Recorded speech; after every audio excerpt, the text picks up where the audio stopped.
பாடுகளின் தாசனாம் இறைமைந்தன் இயேசுவின் திருப்பெயரிலே மீண்டுமாக இந்த மார்ச் மாதம் 18ஆம் நாளாகிய இந்த புதன்கிழமையின் காலை வேளையிலே உங்கள் யாவரையும் சந்திக்கின்றோம். ஸ்தோத்திரங்களை ஏறிருக்கின்றோம். இந்த நாளின் காலை நேர இறை தியானத்தை ஆரம்பிக்கலாம். நமது ஆரம்பம் பிதா குமாரன் பரிசுத்த ஆவியின் நாமத்தில் உள்ளது. ஆமேன். ஜெபிப்போம். நேற்றும் இன்றும் என்றும் மாறாதவரும் என்றென்றும் வாழ்ந்திருக்கிறவருமாகிய எங்கள் நல்ல கர்த்தாதி கர்த்தாவே, ராஜாதி ராஜாவே, தேவர்களுக்கெல்லாம் தேவனாயிருக்கின்றவரே உம்மை ஸ்தோத்திரிக்கின்றோம். ஒருவரும் சேரக்கூடாத ஒளியில் வாசம் பண்ணுகிற இறைவன் எங்களுக்காக கல்வாரி சிலுவையிலே ஆண்டவரே இப்பட்ட பாடுகளையும் துன்பங்களையும் ஒரு விசை கூட இந்த தவக்காலத்தில் நான் நினைத்து பார்க்க கர்த்தர் எங்களுக்கு கொடுத்த வாய்ப்புக்காய் ஸ்தோத்திரம். இப்படி பாடுகளை நினைக்கும் போது எங்களுடைய அக்கிரமங்களை பாவங்களை நினைத்து ஒரு விசை கூட ஆண்டவரே நாங்கள் விலகி உடைய சமூகத்தினராய் திரும்ப இது மனம் திருந்திய மைந்தனைப் போல உடைய ஆசீர்வாதங்களை நான் பெற்றுக்கொள்ள கிருபை தார். காலை நேர இறை தியானத்தை ஆசீர்வதியும். இப்பொழுதும் ஆண்டவர் இந்த வார்த்தைகளை அநேக மக்கள் கேட்டு விசுவாசிக்க ஆசீர்வதிக்கப்பட கிருபை தார். வேலவன் மார்க்கவுடைய அன்பர் சார்க்காக ஜபிக்கிறோம். இந்த ஜுரம் ஆண்டவரே, சளி பிரச்சனை, சைனட்டிஸ் பிரச்சனை, உடல் வலி, பலவீனங்கள் எல்லாவற்றையும் மாற்றும். இந்த நிகழ்வோடு ஆண்டவரை ஆராதனையோடு கடந்து கொள்ளும்படியான சூழ்நிலைகளை சாருக்கு நீர் உருவாக்கித்தார். உடன் இருக்கின்ற சாக்கோ சாரியும் எடுத்து பயன்படுத்த ராஜா. நாளின் இறை செய்தி, பாடல் வேலை, ஜெப வேலையை எங்களுக்கு ஆசீர்வதியும். எங்களை பலப்படுத்தும். நீர் பேசும், நாங்கள் கேட்கிறோம். இறை மைந்தன் இயேசுவின் மூலம் ஜெபிக்கிற நல்ல பிதாவே, ஆமேன்.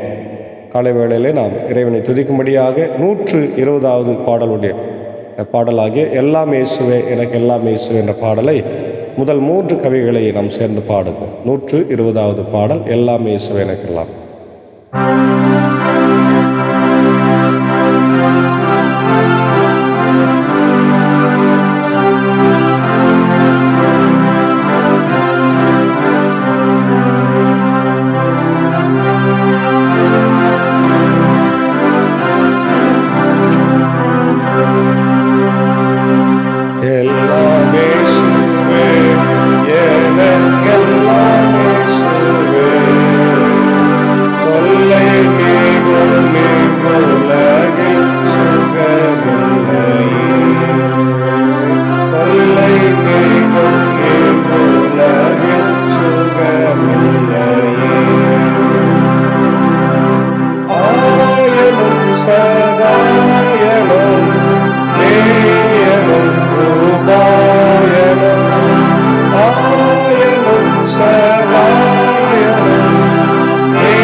சுக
பாடுகளின் தாசனாம் சிலுவை நாதர் அருள்நாதர் இயேசு கிறிஸ்துக்குள்ளாக மிகவும் அதிகமாக நேசிக்கப்படுகின்றவர்களே, உங்கள் யாவருக்கும் இறைமைந்தன் இயேசுவின் திருப்பெயரிலே மீண்டுமாய் இந்த புதன்கிழமையின் காலை வேளையில் இந்த மார்ச் மாதம் 18ஆம் நாளிலே அன்பின் வாழ்த்துக்களை, ஸ்தோத்திரங்களை நாங்கள் தெரிவித்துக் கொள்கின்றோம்.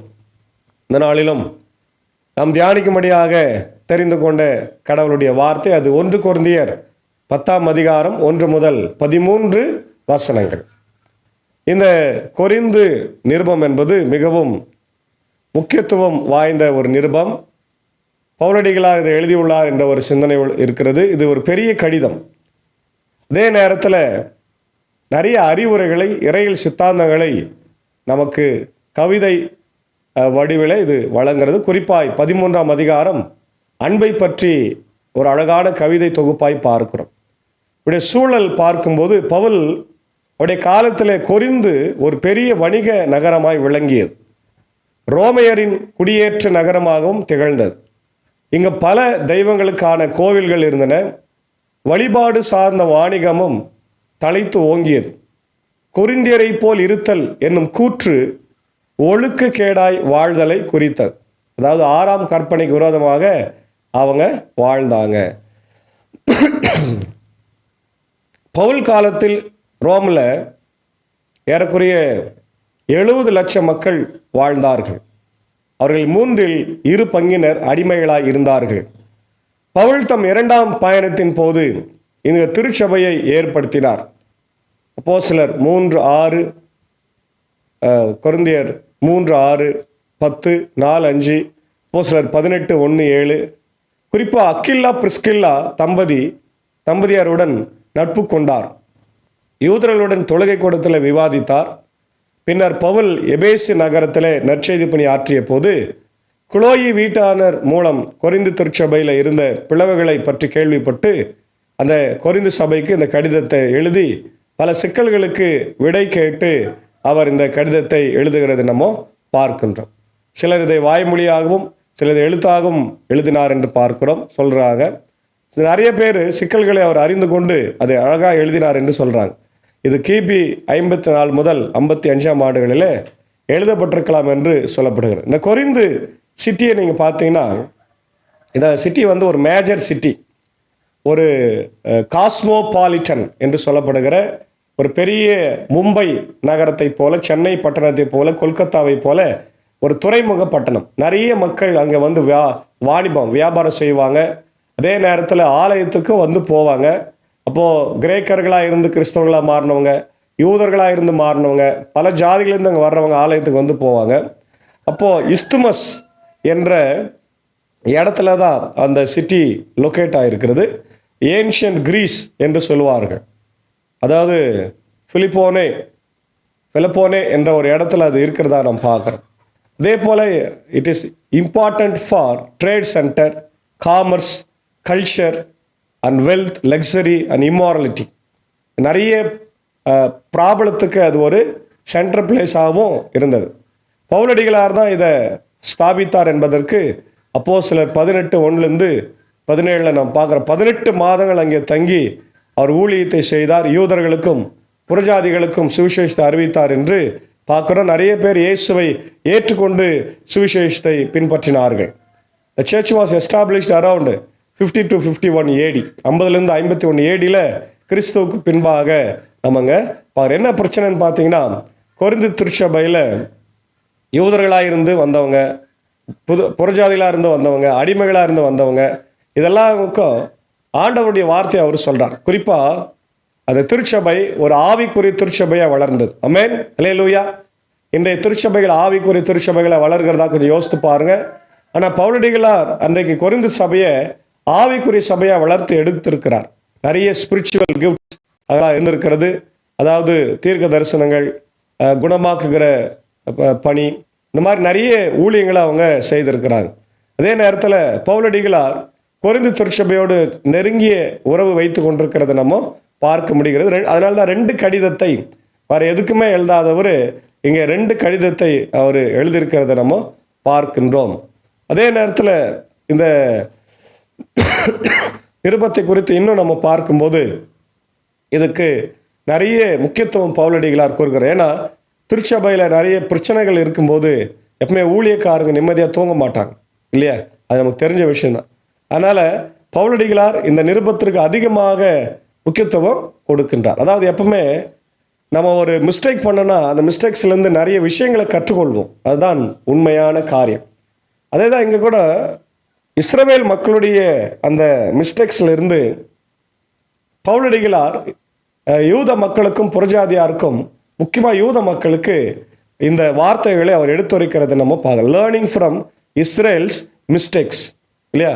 இப்போது the Corinthian church was struggling with issues of idolatry, immorality and spiritual pride. இந்த 3 விஷயம் அங்கே இருக்கிறது பாருங்கள். ஐடலட்ரி, சிலை வழிபாடு, immorality, sexual relationships between the peoples and spiritual pride. எங்களுக்கு நிறைய வரங்கள் இருக்கிறது அப்படின்னு ஒரு பெருமை இருந்தது. இதை பேஸ் பண்ணி தான் பவுலடிகளார் இந்த நிருபத்தை அல்லது இந்த பகுதியை அவர் எழுதுறதை நம்ம பார்க்குறோம். சிலை வழிபாடை குறித்து எழுறார் பார். சகோதர சகோதரிகளே, நீங்கள் ஒன்றை அறிந்திருக்க வேண்டும் என விரும்புகிறேன். நம் முன்னோர் அனைவரும் மேகத்தின் கீழ் வழிநடந்தனர். அவர்கள் அனைவரும் கடலை கடந்து சென்றனர். அவர்கள் அனைவரும் மோசையோடு இணைந்திருக்கும்படி மேகத்தாலும் கடலாலும் திருமுழுக்கு பெற்றார்கள். இந்த பேப்டிசத்தை பற்றி சொல்றார். பேப்டிசம் அப்படின்றது அவங்க மேகத்தாலும் கடலாலும் ஞான ஸ்நானம் பெற்றதை ரொம்ப அழகாக பவுல் சொல்றார் பார். செங்கடல் வழியாய் சென்றதை சொல்றார். அவர்கள் அனைவரும் ஒரே ஆன்மீக உணவை உண்டார்கள். அதாவது அந்த மன்னா காடை அதை சொல்றார். அவர்கள் அனைவரும் ஒரே ஆன்மீக பானத்தை பருகினார்கள். தண்ணீர் தங்களை பின்தொடர்ந்து வந்த ஆன்மீக பாறையிலிருந்து அவர்கள் பருகினார்கள். கிறிஸ்துவே அப்பாறை. அப்படி இருந்தும் அவர்களில் பெரும்பான்மையானோர் கடவுளுக்கு உகந்தவராய் வாழவில்லை. ஏன்னா பாலை நிலத்திலேயே அவர்கள் கொல்லப்பட்டார்கள். ஏன் அப்படி? அவங்க எல்லாமே கடவுளுடைய ஆசீர்வாதத்தை பெற்றுக்கொண்டு வாழ்ந்தாங்க.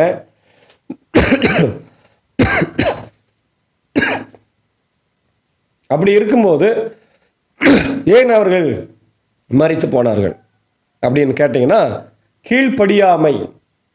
கீழ்ப்படியாமையே பாவம் என்று நம்ம பார்க்கிறோம். கடவுளுக்கு விரோதமாய் முறுமுறுப்பது, கடவுளுக்கு விரோதமாய் பேசுவது, மோசையை எதிர்த்து பேசுவது. நாங்கள் எகிப்தில் இருந்திருந்தால் நாங்கள் இறைச்சி பாத்திர தண்டையில் உட்கார்ந்துருப்போம், அந்த பாத்திரத்துக்கு பக்கத்தில் உட்கார்ந்து நாங்கள் சாப்பிட்ருப்போம் அப்படின்னு சொல்கிறது. இதெல்லாம் கடவுளுக்கு விரோதமான செயலாக பார்க்கப்படுகிறது. அதான் அவங்க இறந்துட்டாங்க. ஒரு கட்டத்தில் சிலை வழிபாடு அவங்க செய்ததை நம்ம பார்க்குறோம் இல்லையா?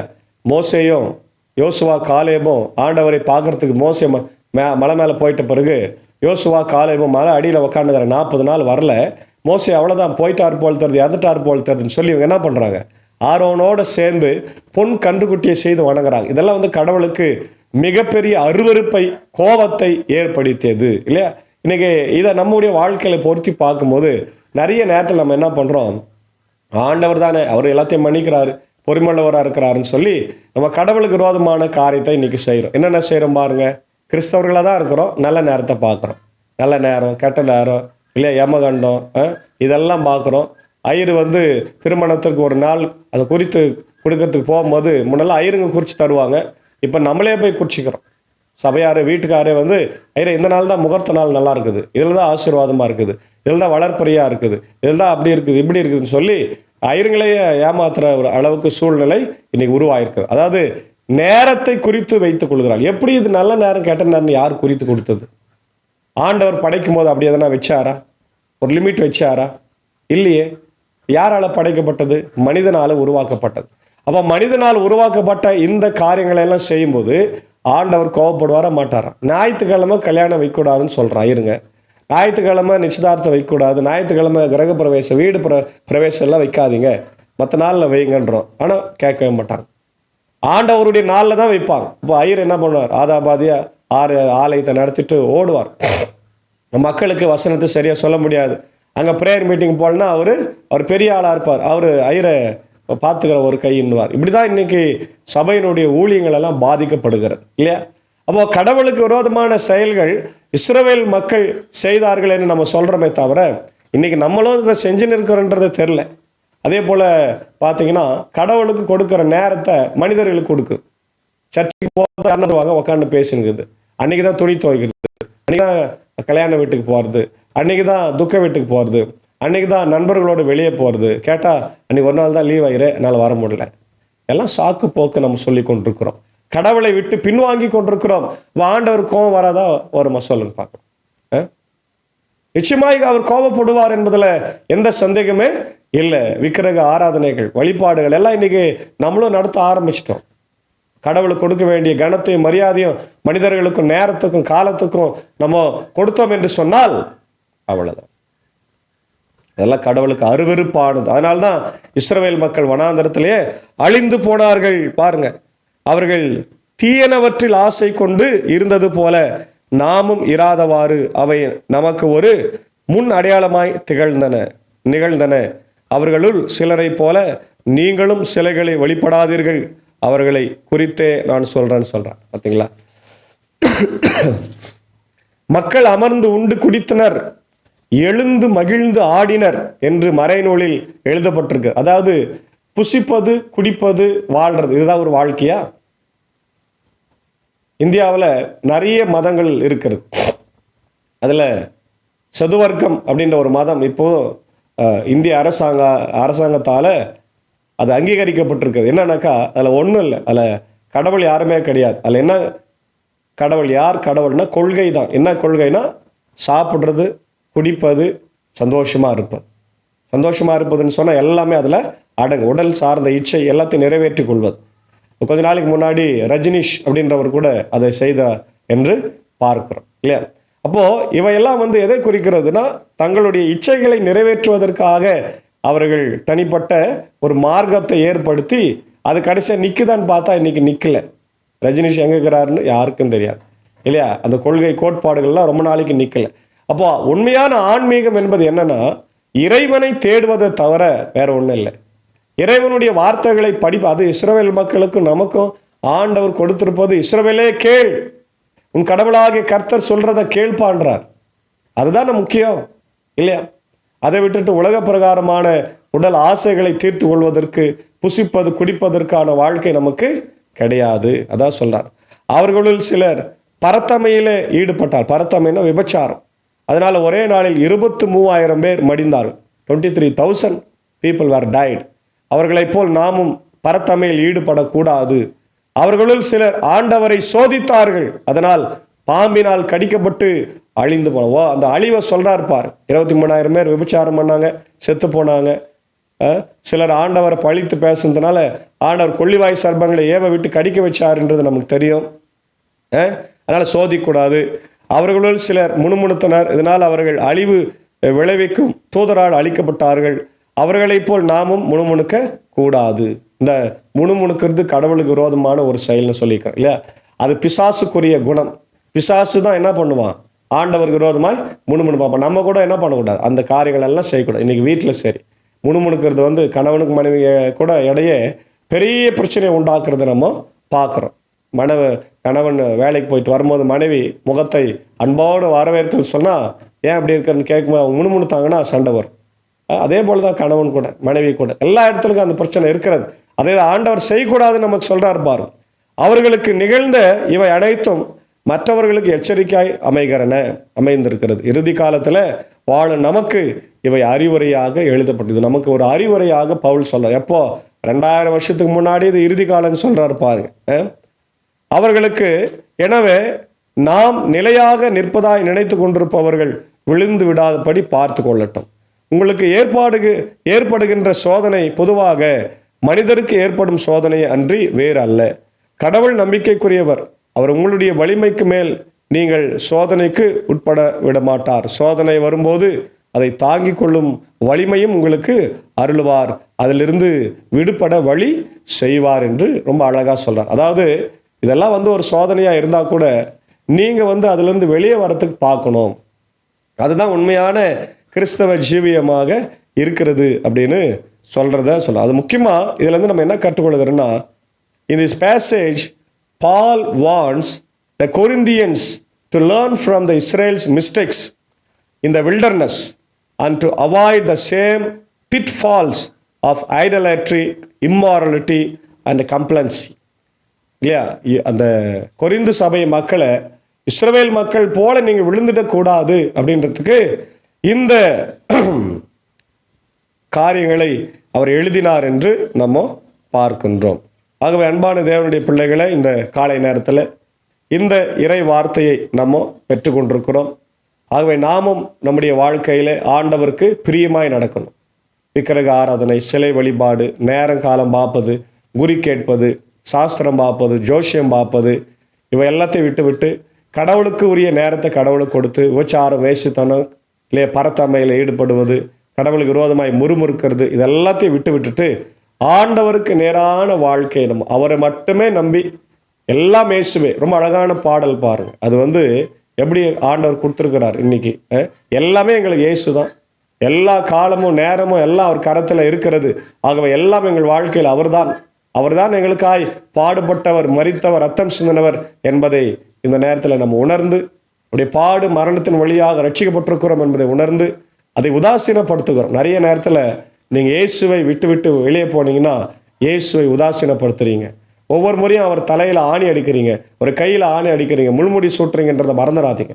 ஒவ்வொரு முறையும் அவரை உதைக்கிறீங்கன்றதை மறந்துடாதீங்க. ஒவ்வொரு முறையும் அவர் வேதனைப்படணுமா, ஒவ்வொரு முறையும் அவர் கஷ்டப்படணுமா, யோசித்து பார். ஆகவே பிரியமான தேவனுடைய பிள்ளைகளே, இந்த காலை வேளையில் இந்த இறை வார்த்தையின் வழியாக நாம் மனம் திரும்பவும் ஆண்டவருக்கு நேராக நம்ம வாழ்வை அமைத்து கொள்ள தூய ஆவியானவர் இந்த வார்த்தைகளினாலே நம் ஒவ்வொருவரையும் ஆசீர்வதித்து காப்பாராக. ஆமென். ஜெபிப்போம். எங்களை அளவுக்கு அதிகமாக நேசிக்கிற நல்ல ஆண்டவரே, மீண்டுமா இந்த காலை வேளைக்காக நன்றி செலுத்துகிறோம். ராஜா, நீர் பெரியவர், உன்னதமானவர் என்பதை அறிந்து கொண்டோம். இதோ கொரிந்து திருச்சபையில் மக்கள் ஆசீர்வாதமாக இருந்தபோது அவர்களுக்குள்ளே ஆண்டவரே விபச்சாரம், வேசித்தனம், காம விகாரம், குறிப்பாக களியாட்டங்கள், விக்கிரக ஆராதனைகள், ஆண்டவரே அதே போல் ஆவிக்குரிய பெருமையெல்லாம் வந்துவிட்டது. இவை எல்லாவற்றையும் பவுலடிகளார் கடிந்து கொண்டு எதிர்த்து ஆண்டவரே அவர்களிடத்தில் அதை ஆண்டவரை நீக்குமாறு ஆண்டவரை அவர் கேட்டுக்கொள்ளுகிறதை நாங்கள் பார்க்கிறோம். அதுபோல இஸ்ரவேலுடைய வாழ்க்கையை அவர்களுக்கு ஒரு முன்மாதிரியாய் வைத்திருக்கிறார். எங்களுக்கும் ஆண்டவரே நீர் அந்த முன்மாதிரியை வைத்திருக்கிறீர்.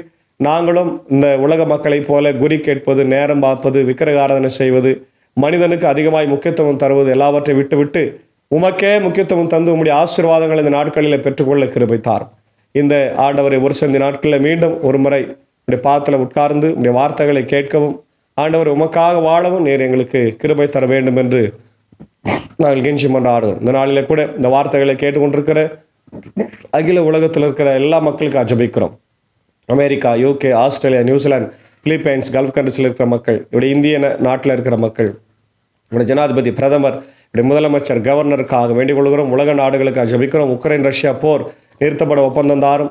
ஆண்டவர் இதோ இஸ்ரேல் ஹமாஸ் போர் முடிந்தாலும் கூட மீண்டும் இஸ்ரேல் ஆண்டவர் காசாவை நோக்கி கடந்த இரவில் அவர்கள் ஆண்டவரை குண்டு மழை பொழிந்தார்கள் என்று பார்க்கிறோம்.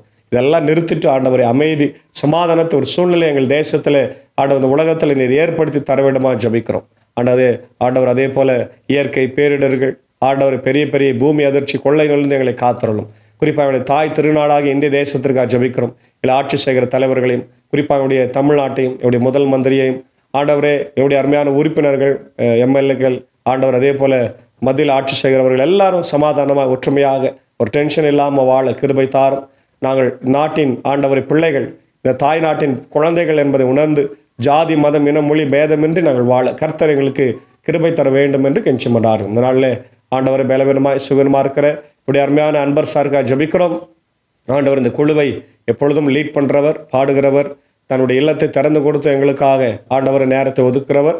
இதோ கடந்த 3 நாட்களாக அவருக்கு மிக ஆண்டவரை அதிகமான ஜுரம், காய்ச்சல், சளி, உடல் வலி, பலவீனம், தொண்டை வலி எல்லாம் இருக்கிறது. ராஜா எல்லாவற்றையும் மாற்றி ஆண்டவர் சீக்கிரமாக அவர் குணம் பெற்று எங்களுடைய ஊழியத்தில் பங்கு பெற கர்த்தர் அவருக்கு கிருபை தாரும். எடுத்துக்கொள்ளுகிற மருந்து மாத்திரைகள் வழியாய் இந்த கிருபை தங்கிட்டோம். எடுத்துக்கொள்ள உணவு தண்ணீர் வழியாக அவரை ஆசீர்வதிங்க. அவருடைய அன்பு துணைவியார் ஏஞ்சலுக்காக ஆண்டவர் அன்பான பிள்ளைகள் மார்த்தாள் மரியாளுக்காக ஜபிக்கிறோம். அவர்களையும் ஆண்டவர் நீர் ஆசீர்வதிங்க, பலப்படுத்துங்க. ஆண்டவரை வியாதிகளை குணமாக்க வேண்டுமா ஜபிக்கிறோம். உடைய சாக்கோ சாருக்காய், டீச்சருக்காக ஜபிக்கிறோம், மடியாருக்காக ஜபிக்கிறோம். எங்களை எல்லாரையும் ஆண்டவர் எடுத்து நீங்கள் பயன்படுத்துங்க. இதை கேட்டு பயன்பெறுகிற எல்லா மக்களுக்கும் உடைய இறை ஆசிரியர்களை தார். இதனால உடைய இந்திய சூசியல் உத்தரன் திருச்சபை, 3 சபை சங்கங்கள், போதகர்கள், ஊழியங்களுக்காக, ஸ்தாபனங்களுக்காக, பள்ளிக்கூடங்கள், விசேஷ பள்ளிக்கூடங்கள், ஆண்டவரை குறிப்பாக எங்களுடைய பெதஸ்தா மருத்துவமனைக்காக ஜெபிக்கிறோம். கண்ணீரோடு நாங்கள் ஜெபிக்கிறோம் ராஜா. ஆண்டவர் ஒவ்வொரு நாளும் நான் ஜெபிக்கிறேன். ஜெபத்தை நீர் கேட்கிற நம்பிக்கை இருக்கிறது. இது திறக்கும்படியான சூழ்நிலைகளை உருவாக்கித்தார்.